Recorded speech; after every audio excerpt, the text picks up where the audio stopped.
우리 하나님 말씀 보겠습니다. 하나님 말씀은 요한계시록 13장입니다. 요한계시록 13장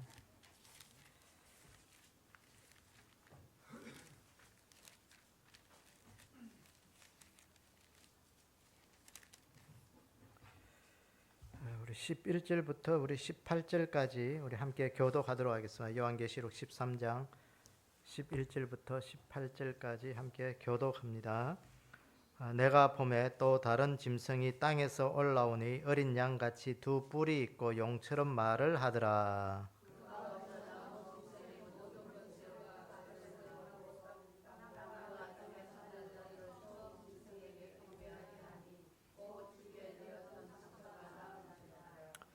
큰 이적을 행하되 심지어 사람들 앞에서 불이 하늘로부터 땅에 내려오게 하고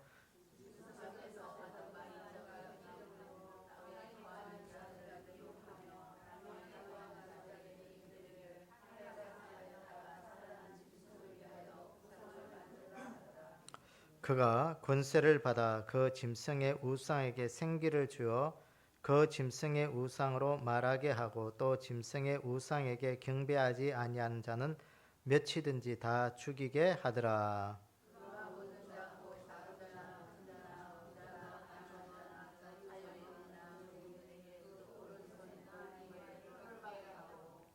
누구든지 이 표를 가진 자 외에는 매매를 못하게 하니 이 표는 곧 짐승의 이름이나 그 이름의 수라.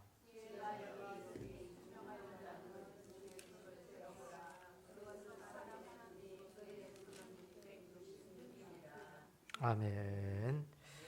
기도하겠습니다. 아버지 하나님, 오늘 이 오후 시간에도 저희들을 다시 주님 전으로 부르시고 하나님의 말씀을 듣게 하시니 감사합니다. 하나님의 말씀이 우리의 삶의 영의 양식이 되게 하시고 우리의 영혼이 살아나게 하시고 우리가 하나님의 사람으로 이 시대를 거뜬하게 이길 수 있는 힘과 능력을 공급받는 귀한 은혜의 시간 되게 도와주시옵소서. 이 한 시간 또 아버지 하나님, 이 시대를 향하여 주신 요한계시록의 말씀을 우리가 잘 알기를 원합니다. 오늘도 우리에게 지혜를 주시고 또 말씀의 은혜를 주셔서 이 시대의 모든 돌아가는 것들을 볼 때마다 하나님께서 우리에게 말씀하신 그 은혜의 귀한 아름다움을 우리가 볼 수 있는 그런 귀한 복된 시간들을 되게 도와주시옵소서. 예수님의 이름으로 기도드리옵나이다. 아멘.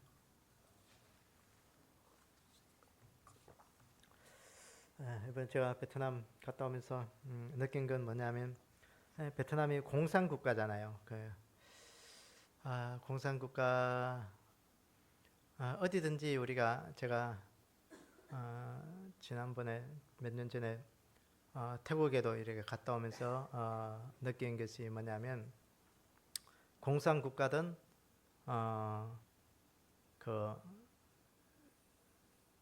공산국가 사회주의 국가고 이렇게 이렇게 우리가 그 반대되는 말이 이렇게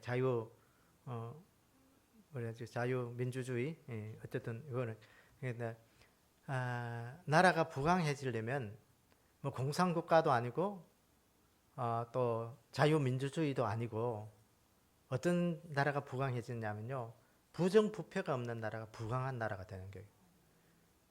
이게 공산국가가 외치는 게 보면 이게 지금 베트남에도 공산국가인데 보면 공산당 체제로 있잖아요. 공산당 체제가 있고 근데 1986년도에 이제 공산 체제 그것들을 이제 아주 이제 공산국가가 못 사는 나라가 되니까 이제 자유경제 체제, 자유민주주의 체제 그 경제를 이제 도입해서 이제 베트남이 이제는 조금 그래도 동남아에서는 조금 잘 사는 나라가 된 거예요, 그게. 근데 중요한 것은요, 이 말대로 보니까 이 공산국가들은요, 이게 공산당원 몇 명이 그 위에 있는 이게 권력을 가진 자들이 다 권력을 쥐고 있고, 공산당원은 대를 물려줄 수가 없대. 말대로 보니까, 가이드 말대로 보니까 물려줄 수가 없는데, 중요한 것은 자기들끼리 다 공산당끼리 해가지고 우리 아들 뭐 어떠고 저쩌고 그 심사 볼 때 다 그래가지고 다시 공산당원 다 된대요. 그러니까 일반 사람이 공산당원이 될 수가 없는 거예요. 북한도 마찬가지잖아요. 북한도 공산당원이 되려면 출세길이 있는데 그 공산당원이 되려면 얼마나 힘든지 말. 당원. 우리는 이제 국민의힘 당이나 그 이재명 뭐지 그 민주당이나 정의당이나 당을 해가지고 가입만 하면 회비 내면 다 당원이 돼요. 그게 자유롭게 어느 당이든지. 그런데요, 이런 데는 공산당이나 이런 데는 아무나 공산당원이 되는 게 아니에요. 그 공산당이 됐다 그러면 출세길이 열리는 게 이제 그때부터는 권력과 돈과 명예를 다 질 수 있는 거예요. 그러거든요. 근데 중요한 것은요, 이 공산당은 이론은 참 좋은데 위에 있는 몇몇 사람들의 그 권력에 거기에는 부정부패가 엄청나다는 거예요. 북한도 보면 다 부정부패로 살아가잖아요. 그게 정상적으로 살아가는 게 하나도 없어요. 북한은요, 다 부정부패로 살아가요. 그러니까 돈 없는 사람은 이제는 자꾸 죽는 거고, 돈 있는 사람은 자꾸 부를 이제. 그러니까 북한 같은 경우에는 이제 돈을 벌어도 은행에 절대로 안 맡기죠. 은행이 어떻게 될지 모르니까 집에만 쌓아두는 게 돈을 쌓아두는 거예요. 그러니까 자기 나라 돈은 절대로 통용을 안 해요. 왜? 중국 돈이나 달러만 쓰는 거예요. 언제 자기도 그렇게 쓰다가 화폐 개혁 해버리면 다 휴지돼 버리니까. 어쨌든 그러니까 이 베트남도 엄청 부정부패가 심하다더라고요. 그래서 제가 어제 지난 몇 년 전에 태국하고 라오스하고 캄보디아 이게 쭉 다니면서 이렇게 좀 그 나라도 보면 옛날에 우리나라가 박정희 대통령 때 우리나라가 캄보디아에 사찰단 보내고 이 동남아에 우리나라가 기술 비용으로 보냈잖아요. 그때 우리나라보다 훨씬 더 잘 사는 나라들이었습니다. 태국이나 이런 나라들이. 근데 말 들어보니까요, 미얀마도 그렇고 그런 나라들이 부정부패로 인해 가지고 나라가 지금 저 모양 저 꼴이 된 거예요. 부정부패. 그러니까 어쨌든 이게 지도자들의 의식이나 자유민주 진영이나 공산 진영이나 다 부정부패가 심하면 심할수록 보면 나라가 못 사는 나라가 돼. 그러니까 이걸 없애야 되는데 이게 없어진 게 국민의식, 정치하는 사람들 의식, 이게 참 힘들어요. 그러니까 우리나라도 보면 지금 정치하는 사람들이 저렇게 하고 있지만 그런 부정부패만 없었더라면 훨씬 더 좋은 나라가 될 수 있는데, 그래도 우리나라는요, 국민들이 힘이 있어가지고 의식이 있어가지고 그래도 이나마 이렇게 대한민국의 민주주의가 존재하는 거예요. 만약 국민들이 의식이나 그게 안 했었더라면요, 베트남처럼 됐을 거예요. 그 베트남도 보면 북쪽은 옛날에 미국하고 공산주의들 이렇게 베트콩들 그렇게 싸웠잖아요. 그러니까 남쪽은 자유민주주의였거든요. 그때 이게 이제 공산화가 되면서 이게 말 들어보니까 북쪽에 있는 그 베트콩들이 남쪽에 있는 사람들 아주 이렇게 뭐라고 해야 되나, 아주 이렇게 정한 씹었나. 우리들이 미국하고 싸울 때 너희들이 뭐 했냐는 것이지. 공산화가 되고 난 다음에는요, 남쪽에 그게 있는 사람들 아주 얕잡아 본다 하더라고요. 그런데 우리는 이 공산주의를 겪어본 사람들이 공산주의가 안 된다고 극히 반대한 거거든요. 그게 반대를 한 결과 그나마 반쪽이라도 우리가 지킬 수가 있은 거예요. 나라를. 그러니까 어쨌든 그걸 보면서 야, 우리가 참 감사하다. 이런 것들이 하나님의 은혜다. 하나님의 은혜가 아니었으면 지금 우리는요, 이렇게 마음 놓고 예수님 못 믿어요. 그러니까 그게 베트남은 지금 보면 내 스스로가 교회나 절이나 성당이나 종교를 찾아서 발로 걸어가는 것은 안 막는. 그래도 종산국가 치고는 조금 그래도 자유로워. 근데 다른 사람이 전도는 못 한대요.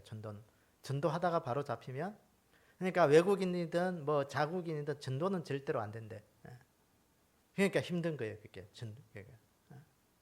그러니까 여러분 갔다 왔었지만 베트남은요, 교회를, 그러니까 보통 동남아나 이런 데 좀 돌아다니면 이게 시내나 상가 이런 데 개척교회도 우리가 흔히 말하는 개척교회, 작은 교회에 십자가가 걸려 있는 게 보이거든요. 근데 베트남 하나도 못 봤어요. 다른 동네는 모르겠지만, 다낭도 작은 동네는 아닌데 어쨌든 못 봤어요. 그러니까 이만큼 공산 진영들이 예수님 믿기가 얼마나 힘든다는 것을 이제 좀 느끼고 왔습니다. 어쨌든 그런 가운데 이 국가 권력이라는 게 얼마나 힘이 세냐. 조금만 서민들의 잘못된 것들은요 바로 공개 처형으로 시킨다. 공개 처형. 북한은 뭐 한국 드라마 봤다고 공개 처형 시키잖아요. 15살, 16살 이렇게 중고등학생들 이게 USB 조그만 거 가지고 남한 드라마 봤다? 그러면 바로 거기서 공개 처형해가지고 요새는 뭐 바로 처형시킨다더라고요. 그리고 남한 말씨, 말투 이것도 따라 하다가는 바로 우리가 말하는 경찰들에게 잡혀가가지고 또 신문당하고 공개 비판당하고 뭐 어쨌든 그런 걸 한대요. 그게 굉장히 단속이 심하대요. 이게. 어쨌든 우리가 이렇게 자유롭게 신앙생활 할 수 있다는 게 얼마나 감사하냐. 얼마나 감사하냐. 여러분 이 코로나가 지나면서 우리가 신앙생활을 할 수가 없을 그럴 때 그 공권력을 보셨잖아요. 그게. 이 공산 정권의 공권력은요 얼마나 힘이 센 줄 몰라요. 이게. 자유민주주의의 힘은 국민들로부터 나오는데 공산국가의 힘은요 공산당원으로부터 나와요. 이게. 위에서부터 내려오는 거예요. 그러니까 서민들은요 그들이 부르짖는 사회적 프로젝트는 부르주아 계급을 없애는 건데 그들이 부르주아 계급을 없애면서 어떤 세력을 하나 더 큰 부르주아 계급을 만들어 버린 거예요. 그래서 그 권력을 가진 그 공산당의 몇몇 체제는요 엄청나다 이게. 그래서 이번 가이드도 자기가 한 20년 정도 이렇게 베트남에서 살면서 이게 그 흔히 말하는 귀족들 공산당원의 그 자녀들을 한 번도 못 봤대. 만나지를 못했대. 그만큼 일반 서민들하고는 교류를 안 한대요. 이게. 그만큼 이렇게 어쨌든 그런 나라가 됐는데 어쨌든 뭐 거기는 뭐 자유재산이 없어요. 그게. 내가 듣기로는 중국은 70년을 이렇게 사유재산 땅을 이렇게 빌려줘서 자기 돈이 있으면 이제 나라에 자기가 집을 지어서 70년 동안 뭐 정확한지 모르겠지만 어쨌든 살고 있다가 그 다음에 또 이렇게 연장해서 이렇게 살 수 있다는 그런 게 들었는데 베트남은 50년이래요. 50년 동안 지었다가 이제 어쨌든 그 다음에 또 연장해서 이렇게 더 할 수 있고 뭐 그런 사유재 그 정도 부분적으로만 사유재산 인정하지 나머지는 전부 다 국가 소유고 사유재산은 인정이 안 된대요. 그런 가운데서 오늘 하나님을 섬기고 믿음을 가질 수 있다는 건 굉장히 힘들더라. 그 베트남이 프랑스에서 97년을 이렇게 그게 뭐라고요? 식민지 생각했거든요. 그러니까 이 생각은 서구적인 그렇게 돼 있는데 공산 체제가 돼 버리니까 그 모든 걸 다 막아 버리니까 이게 종교를 못 가지는 거예요. 종교를 못 가지는 거예요. 그런 가운데 오늘 우리가 왜냐하면 여기 오늘 읽은 본문에 보면 여기 11절에 보면 또 다른 짐승이 올라온다 그러죠. 13장은 두 짐승의 이야기가 있는데 우리가 지난번에 여름 되기 전에 13장 1절에는 한 짐승 즉 그리스도 세상 권력을 가진 정치적인 통찰력을 가진 그 강력한 정치력을 가진 그런 한 세력이 또 나올 것이고 오늘 이것은 11절부터는 또 종교적인 세력을 가진 한 짐승이 나온다는 것이에요. 그 짐승 그러니까 종교적인 세력을 가진 그 짐승 권력을 쥐고 있는 이 사람의 특징을 보니까요. 이 적그리스도의 특징을 보니까 오늘 11절에 보세요. 이 사람은 어린 양같이 두 뿔을 가졌다. 땅에서 올라오는데 어린 양같이 두 뿔을 가졌다 그랬어요. 그리고 용처럼 말을 하더라 그랬어요. 그러니까 이 사람의 특징을 보니까 어린 양 같이 두 뿔을 갖다. 모양은 어쨌든 선한 예수님 같은 그런 모양새를 가지고 있는데 그 입에는 용처럼 말을 하더라. 선한 예수님처럼 그렇게 종교적인 그런 두 뿔을 가진 권력을 가지고 용처럼 말을 하더라. 이 요한계시록의 용은 무엇을 의미해요? 사탄의 말을 하더라. 사탄의 대변자로 그렇게 일을 하면서 말을 하더라는 거예요. 이게 사탄의 대변인처럼 그 말을 하는 거예요. 그러니까 사람들이 쉽게 접근하지 못하면서 그게 굉장히 권력적인 그것들을 가지면서 쉽게 자기를 따라주지 않으면 바로 이렇게 이거 보세요. 그 뒤에 이제 그것들이 쭉 나와요. 그렇게 하는 사람들의 특징을 보니까 12절에 보니까 그가 먼저 나온 짐승의 모든 근세를 그 앞에서 행하고 땅과 땅에 사는 자들을 처음 짐승에게 경배하게 하니 곧 죽게 되었던 상처가 나은 자라. 이 적그리스도의 큰 이적을 행하되 심지어 사람들 앞에서 불이 하늘로부터 땅에 내려오게 하고 짐승 앞에서 받은 바 이적을 행함으로 땅에 거하는 자들을 미혹하여 땅에 거하는 자들에게 이르기를 칼의 상에다가 살아난 짐승을 위하여 우상을 만들라 하더라. 그랬어요. 큰 이적과 미혹. 그러니까 어떤 이적을 베풀고 뭔가 그 사람들의 마음을 사로잡는 그 일들을 계속해서 사람을 미혹해서 자기 편으로 만들어서 결국은 그에게 우상을 만들게 하더라. 경배의 수단으로 사람들의 마음을 사고 환심을 사서 이 우상을 만들더라. 이 우상이 뭐냐면요, 표시죠, 표시. 그러니까 뭔가 형상, 경배할 수 있는 그런 시스템을 이 사람이 만든 거예요. 그러니까 결국은 예수 그리스도를 믿는 것을 다 버리게 하고 자기가 가지고 있는 모든 종교적인 신념 그거 다 떠나게 만들어서 자기 사람으로 만들어서 자기를 숭배하고 경배하게 만드는 거예요. 근데 15절에 보세요. 그가 권세를 받아 그 짐승의 우상에게 생기를 주어 그 짐승의 우상으로 말하게 하고 또 짐승의 우상에게 경배하지 아니하는 자는 맺히든지 다 죽이게 하더라. 결론은 미혹으로 자기를 우상 숭배하게 해서 나를 숨기지 않으면 결국은 그 권력으로 인하여 죽이게 하는 그 일들을 하는 것이 바로 이 땅에서 올라온 짐승, 즉 그리스도의 그런 종교적인 우두머리, 종교적 지도자의 강력한 지도력을 가지고 있는 그 사람이 하는 일이더라는 거예요.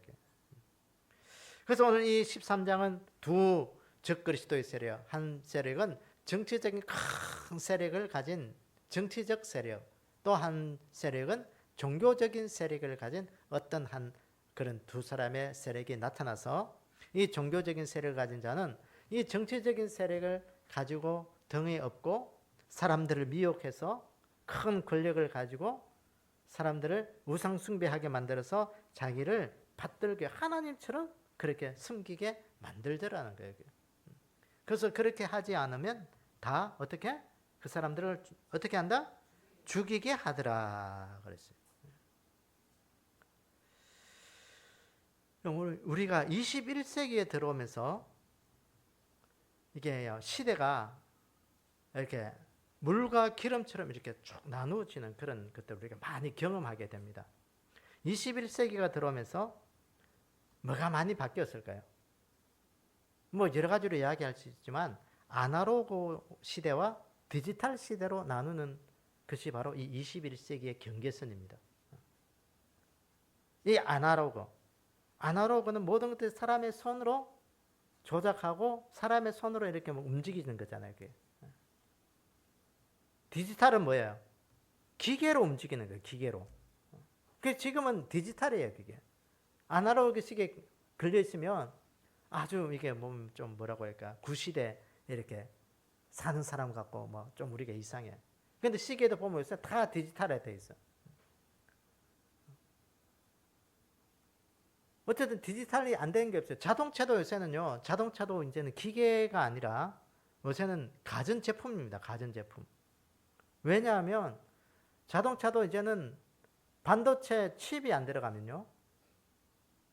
자동차가 훌륭하지를 않아요. 그게. 옛날에는 자동차 뭐 하나만 고장하면 그것만 고치면 돼.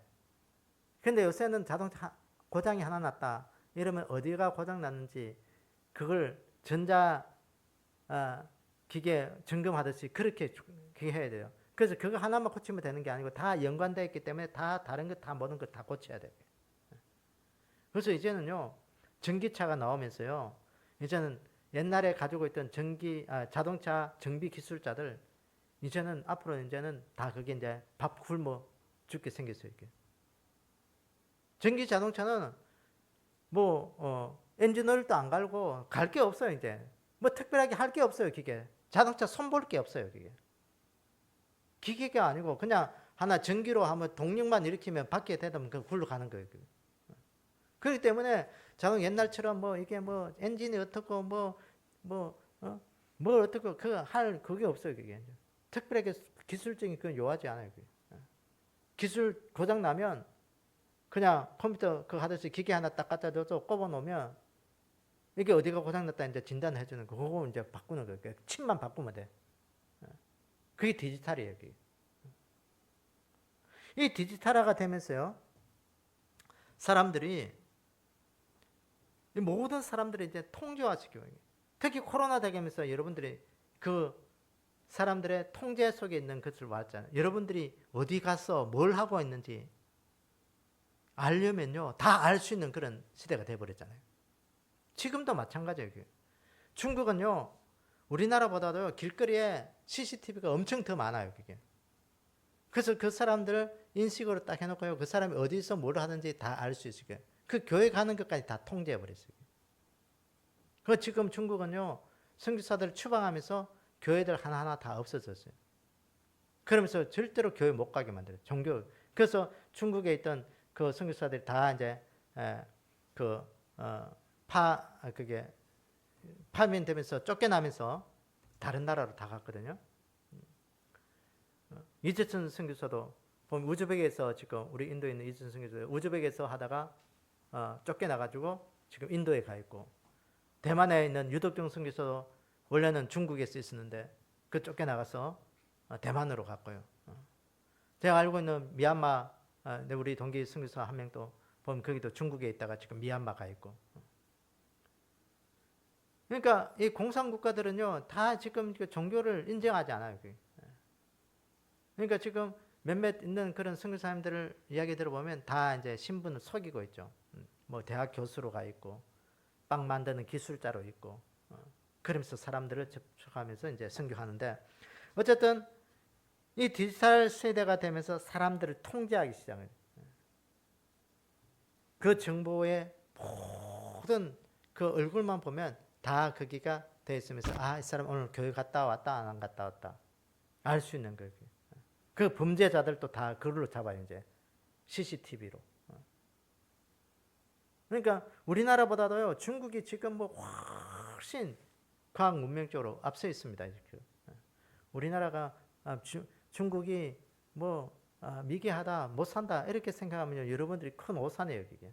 중국이 우리보다 훨씬 더 앞서 있습니다. 과학 문명이요. 어쨌든 오늘 이 사람들이 적그리스도가 짐승을 경배하게 만들더라 그랬어요. 근데 중요한 것은 보세요.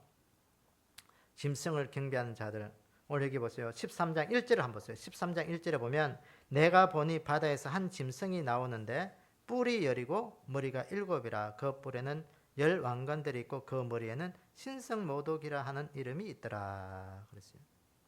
그 머리에는 무엇이 있더라? 신성모독. 하나님을 경배하지 않는 자들의 거기에 있더라는 거예요. 그래서 자꾸 이 시대가 보면요. 지금 뭐 우리나라든 뭐 어떤 나라든 뭐 예외가 없이 계속 어느 쪽으로 흘러가냐면요. 정치가 보면 하나님이 없는 쪽으로 자꾸 흘러가요. 하나님을 인정하지 않는 쪽으로 정권들이 자꾸 서서히 바뀌고 있어요. 국민들의 백성들의 마음도 그래요. 하나님을 인정하지 않으려고 그래요. 그러니까 하나님이 없는 쪽으로 모든 것들이 시대적 상황들이 이렇게 큰 헐적에 흘러가는 거예요. 거기에는 오늘 이 말씀처럼 그런 어떤 권력을 가진 자들의 그 삶 속에는 신성모독하는 이름들이 있더라.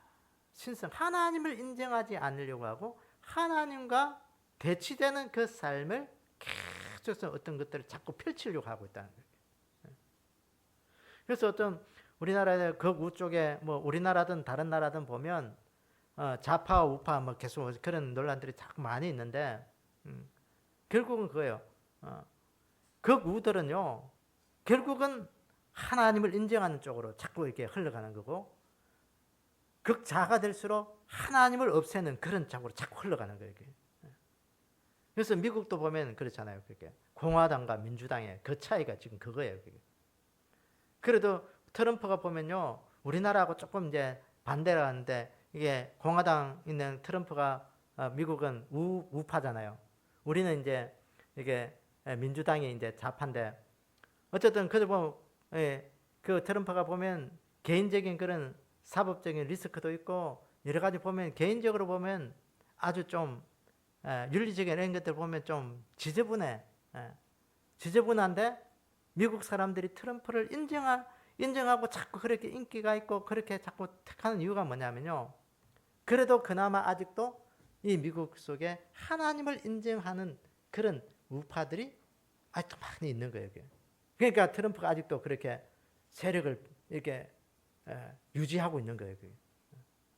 그런 이유가 있다고 하더라고요. 그래서 오늘도 우리가 이 시대 가치관이 뭐냐? 가치관이 뭐냐? 오늘 우리가 좌파냐 우파냐 그게 중요한 게 아니라 그 사람 속에 하나님을 인정하는 것이 있냐 없냐. 우리 그걸 좀 자세히 봐야 돼요. 그래서 오늘 이들을 보니까 적그리스도의 통치의 특징들이 그거예요. 하나님을 모독하고 하나님을 인정하지 않는 것들로 계속 흘러간다는 거예요. 그러니까 오늘 전 세계 정치적인 그런 흐름. 그건 중요한 것은요. 오늘 이들 속에 보니까 이 바다에서 올라온 한 짐승, 또 땅에서 올라온 한 짐승, 이 적그리스도 정치적인 세력과 종교적인 이 큰 세력의 이 정치적인 세력들이 그러니까 자기를 숭배하게 하고 경배하게 만들고 하나님을 인정하지 않는 것을 쭉 흘러가면서 어떻게 하느냐 보니까요. 오늘 17절에 보시면 13장 17절에 보시면 16절 끝에 보시면 16절부터 보면요.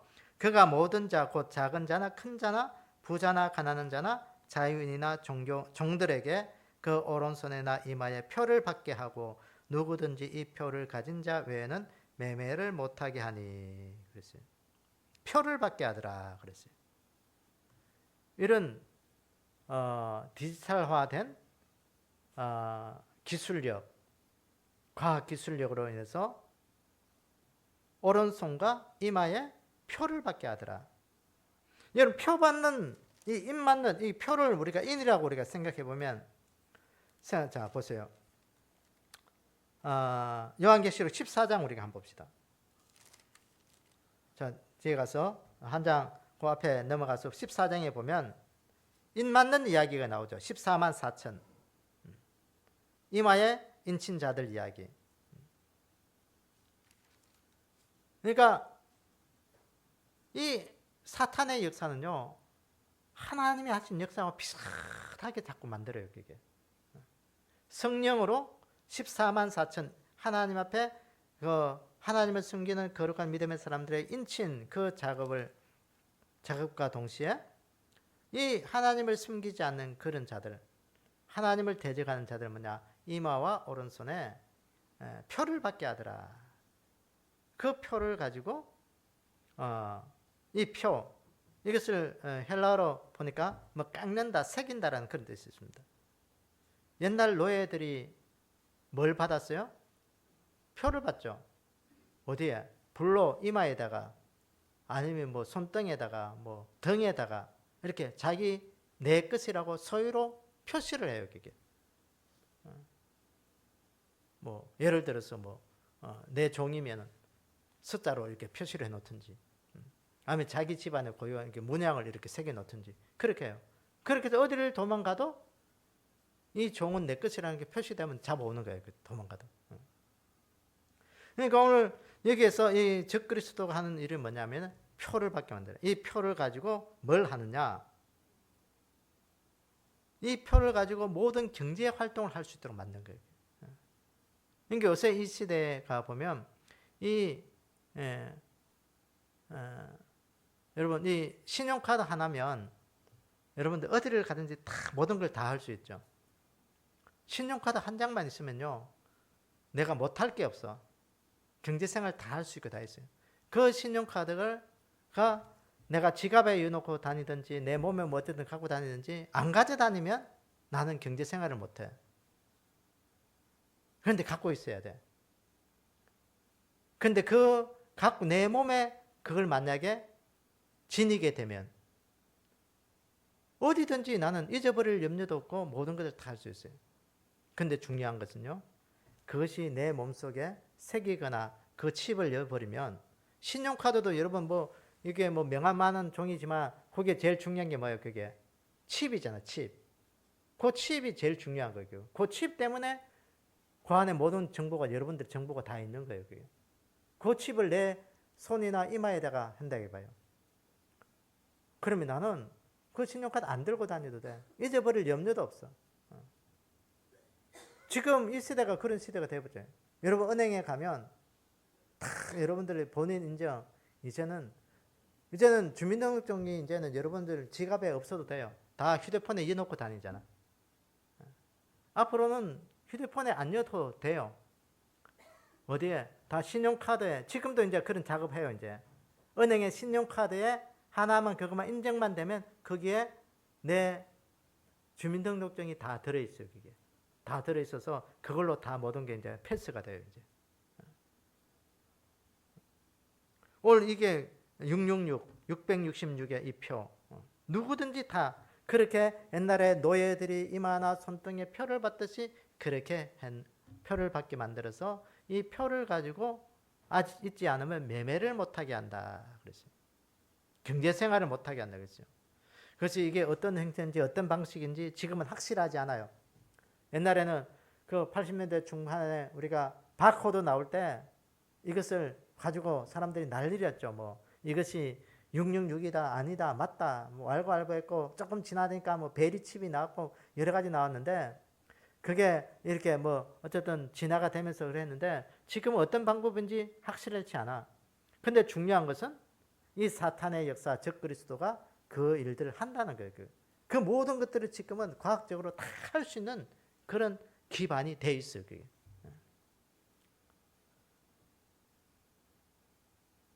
그래서 오늘 이 시대는 보면요, 이 사탄의 이 적그리스도의 그 사상들이 오늘 우리가 살아가는 이 시대에 우리가 이 핸드폰이 나오면서 우리가 2G, 4G, 5G 이런 식으로 이야기하잖아요.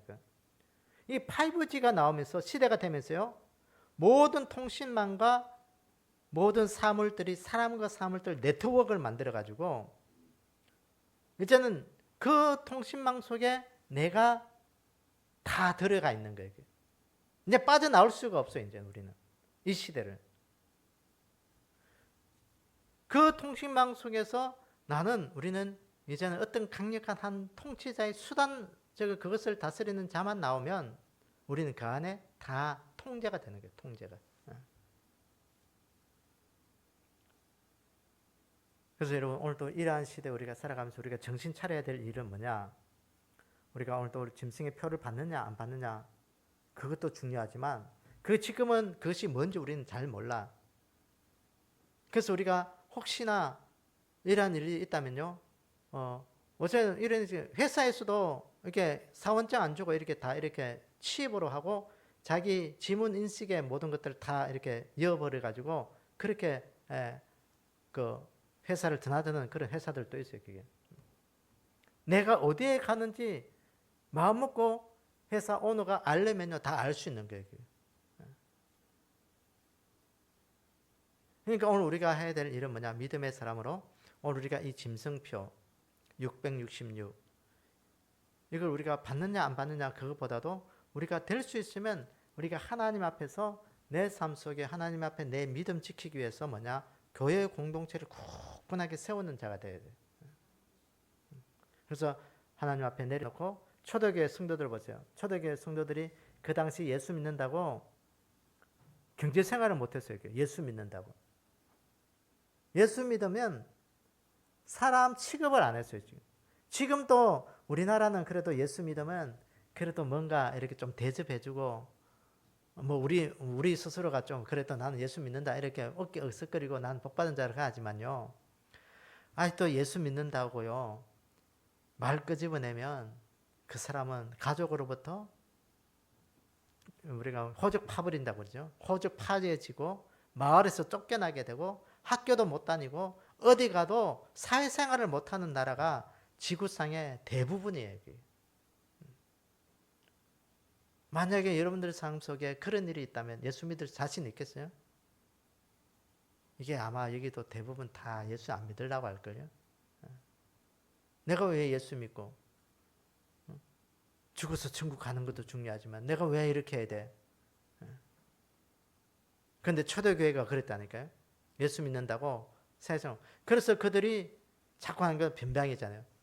동굴 속에 들어가고 무덤 속에 내려가고.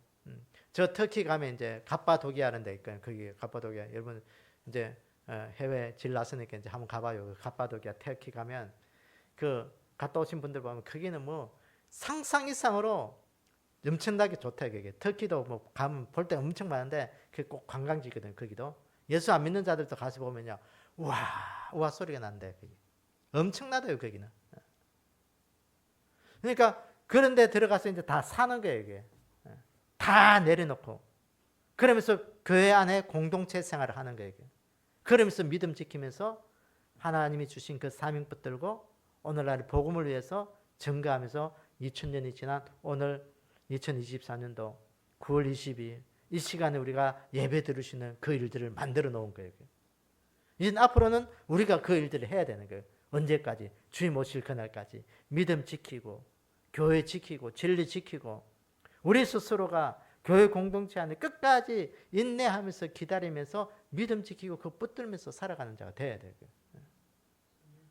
그래서 내 삶 속에 하나님 이 과학 문명 시대에 내 삶에 이 과학 문명의 혜택을 못 누리고 그렇게 살지 못한다 할지라도 내 삶을 통해서 하나님 앞에 믿음 지킬 수 있는 그런 자가 되게 해주십시오.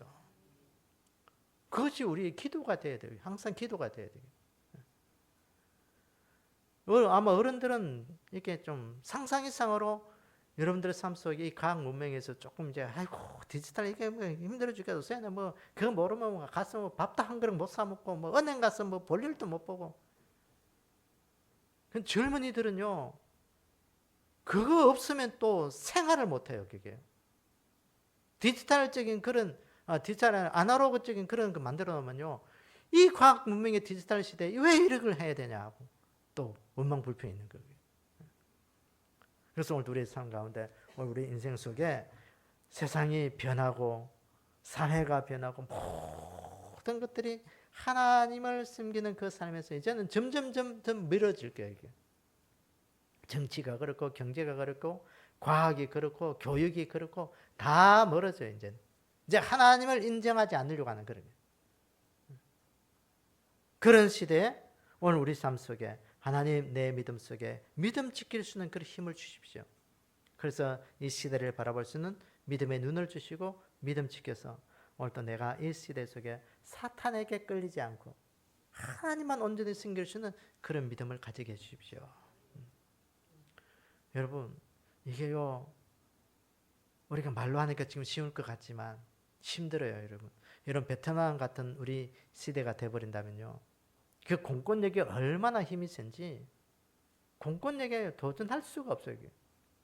저 북한이 그렇잖아요. 북한이 보니까 공산 정권 그 베트남 공산 정권이 있는데 다 그렇더라. 공권력이 우리도 코로나 시대 지나면서 공권력이 얼마나 센가 느꼈잖아요. 그게 가서 딱지 하나 붙여놓으면 그거 절대 못 건드려. 그게. 여러분 그 얼마 전에 그 뉴스에 나왔는데 이게 그 빨간 딱지 붙이는 거 있잖아요. 빨간 딱지를 그 안 알아보고 그 집 번지에 가서 붙였는데 그 집에 주소가 잘못된데 같이 붙여버렸어요. 이게 나는 아닌데 빨간 딱지 붙이는 사람들한테 빨간 딱지 붙여보면 내가 이거 쓸 수 있을까 없을까? 못 쓴대요. 이게 하려면 재판 받아야 된다. 이거 떼려면 쓰려 그러면 재판 받아서 무효 재판이 나야 내가 쓸 수 있대.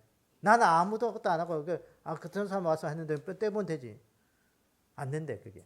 공권력이 그렇게 무서운 거예요. 그게. 그러니까 우리가 예수 믿는 어느 날 한순간에 공권력에 의해서 못 믿을 그럴 날이 온 거예요. 왜? 이 적그리스도의 그 세력 때문에. 그날에 오늘 우리가 믿음 어떻게 지켜야 할 것인가? 우리가 굳건하게 우리가 말씀 붙들고 내 믿음 잘 지켜서 우리가 천국의 그 삶, 천국 백성의 삶 잃어버리지 않기를 원합니다. 그래서 오늘도 이 시대 우리가 믿음, 나로 인하여 하나님 믿음 지켜지고 하나님의 일들이 증거되어지는 그 일들에 쓰임 받게 주십시오. 그 우리 인생의 가장 큰 복이에요. 그래서 그 복을 잘 누릴 수 있는 그런 복된 자들 되기를 주님의 이름으로 축원합니다. 네, 기도하겠습니다. 아버지 하나님, 이 시대가 점점 하나님이 없어도 살아갈 수 있을 만큼 그렇게 정치가 이루어져 가고 있고 경제가 그렇게 되어져 가고 있고 삶의 환경, 사회적 환경들이 그렇게 자꾸 몰아가고 있습니다. 하나님, 세상의 모든 사람들이 다 주님을 버리고 떠난다 할지라도 나와 내 집은 여호와를 섬기겠노라고 고백한 그 여호수아의 고백처럼 오늘도 하나님, 우리가 하나님만 섬길 수 있는 그런 믿음이 되게끔 저희들을 인도해 주시기를 원합니다. 때로는 여러 가지 삶의 환경 속에 지치고 힘들 때에도 주님 붙들 수 있는 힘을 주시고 은혜를 주셔서 하나님 끝까지 우리 주님 붙들고 믿음의 사람으로 오늘도 복되게 살아갈 수 있도록 저희들을 인도하여 주시옵소서. 한 주간도 힘 주시고 은혜 주시고 믿음으로 승리할 수 있도록 축복하시길 원하오며 예수님의 이름으로 기도드리옵나이다. 아멘.